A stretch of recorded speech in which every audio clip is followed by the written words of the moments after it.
5 GB MB free পেয়ে যারা খুশি হয়েছেন ভাই, খুশি হওয়ার কোনো কিছু নাই। কারণ এই 5 GB MB ফ্রি দিয়ে আমাদের সঙ্গে মজা করা হয়েছে ভাই। কী কারণে মজা করা হয়েছে? কারণ এই 5 GB MB যে আপনাকে ফ্রি দিচ্ছে, আপনি এই এমবিতে আপনি কোনো কাজই করতে পারবেন না। ইউটিউব কন, টিকটক কন, হোয়াটসঅ্যাপ, যে যা কিছু আছে ভাই, সোশ্যাল মিডিয়া কোনোটা আপনার চালাতে পারবেন না, শুধু একটা ছাড়া, সেটা হলো এমো।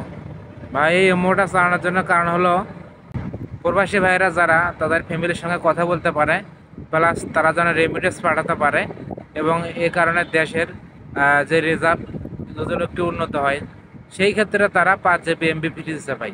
আসলে এটা হলো গেলে 1 নম্বর স্টেপ। 2 নম্বর স্টেপ হলো ভাই, বাংলাদেশে নাকি 14 কোটি মানুষ মোবাইলে ইন্টারনেট ব্যবহার করে। তার ভিতরে ধরেন 1 কোটি মানে মানুষের বাদ দিলাম, 1 কোটি বাদ, ধরেন 13 কোটি মানুষের যদি 2 GB করে এমবি যদি মারি যায় থাকে, 2 GB করে 26 কোটি, তাহলে ধরেন 5 GB 10 GB গেছে ভাই। আমারই 30 GB MB ম্যাচ শেষ হয়ে গেছে। তাহলে আমাদের 30 GB MB যে ম্যাচ শেষ হয়ে গেল, তাহলে আমার ধর 5 GB দিয়ে থাকে, 5 GB দিয়ে আমার কী হবে ভাই? আমার রবি সময় 5 GB MB দিছে, আমি সেই এমবিতে দেখলাম কোনো কাজই হয় না, শুধুমাত্র এমও চলায়। তাহলে ভাই আমাদের সঙ্গে কি মজা করা হয় নাই?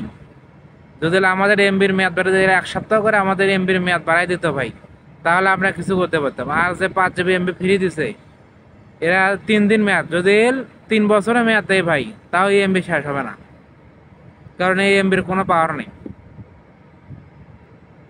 তা কি বলবো, এই হলো দেশের অবস্থা। আসলে ভাই কি বলবো, বিষয়টা অবশ্যই হাস্যকর মতন।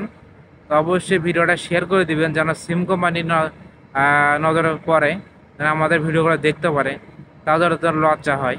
ঠিক আছে।